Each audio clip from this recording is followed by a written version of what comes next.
Young divas often learn to walk and sing at the same time. By age 19, Canadian Avril Lavigne sold 14 million records and received 8 Grammy nominations. But her family knew she was a star from the start. My mom said she knew I was going to be a singer when I was 2. She said I came home from Sunday school singing Jesus Loves Me, and she was like, oh my God, she can sing. She's only 2. In a Christian home, we didn't listen to too much secular music. I kind of just heard music in church.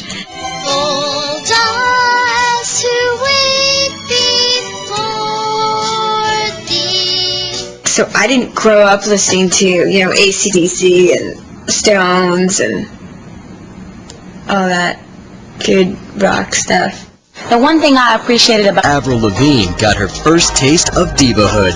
I entered a contest through a radio station, and the winner got to sing with Shania Twain at her big concert.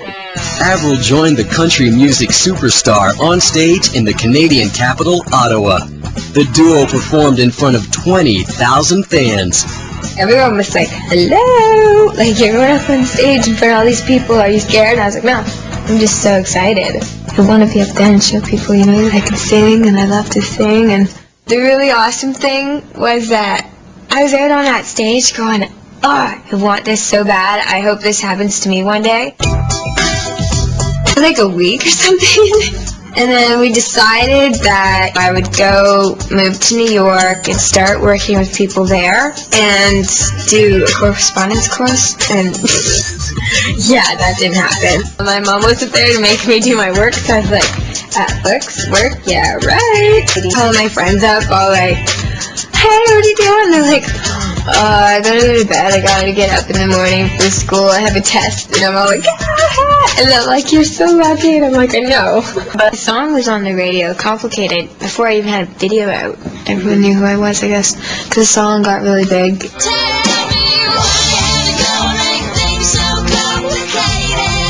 And then the video came out. As soon as the video was out, everybody knew who I was.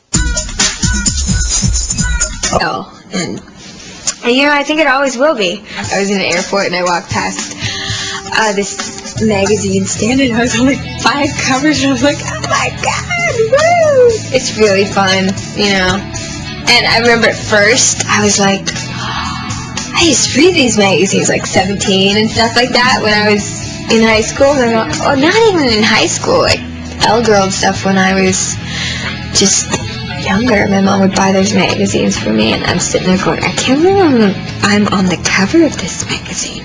I showed up at an airport, and there were one time in Korea, and I was like, there were 300, 500 kids waiting for me, and I was like walking along, and I had no idea, and I walked into this room, and everyone went, ran at me, and like my band all of a sudden like circled me, and they were like throwing people off me, they were attacking me. I was scared, but it was really funny. We're like, holy, we feel like the Beatles right now. But for I just get like all this adrenaline goes through me, and I'll be fine. I'm not gonna be tired. I'm excited. Very important for me because I have people around me all day long, and I get really irritated. So I chose to get my own bus, have a bed and a bedroom in the back instead of sleeping in a little bunk. Being alone is really important. I always find I have a better show if I've been chilling by myself before the show.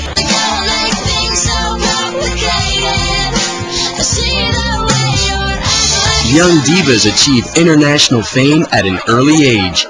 But is it too much, too soon? Away from home when I was just turned 16, so I've been taking care of myself since then. Saying rebel girl or punk girl or stuff, and I have always hated that every time I've ever read something. I just don't think it's fair to label a human being. It's like, especially when I'm a teenager. Going home and having my pajama party with my girlfriends, having movies and making microwave popcorn. But, it's a sacrifice. Nothing comes for free. you know, it's a price to pay for other things. It's true, and it becomes a nightmare. Your first little brush with... And there comes a time in every young diva's life when privacy becomes a luxury money can't buy. Actually, at all times. In my house, all my windows have curtains and they're completely closed. I'll never open them. Weird people. Trust anything. I'm so paranoid. I feel like I'm going to lose it and someone's going to have my journal. It's going to end up on, like, the internet. I'm paranoid. But At the end of the show, I felt like I had to tell everyone, you know, my grandpa passed away today. This show's dedicated to him. Because I wanted them to know that I wasn't weird. That the reason why I was down, in case they were wondering, was because I just found that out.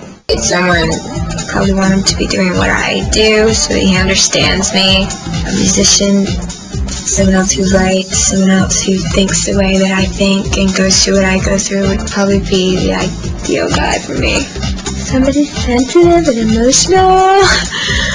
God, I'm such a chick. image isn't the only thing that needs to grow with a diva. Her music must evolve as well. It's kind of funny. In the beginning, I was like, huh? She's dressed up like me. What? It's cool. Then I know they like me and they look up to me and they're, it's flattering. It's nice. It's sweet. It's sweet. I'm not doing the whole clothing line thing. Ultimately, my goal has always been for the music to be right. Music is my first love. I don't do commercials or anything like that. Right now, it's all about my music. Because, at the end of the day, it's just music, I want to hear people singing my songs. I need to be around my fans. I need to be on stage. It's like an addiction. Focus on the music, because that's why I'm here.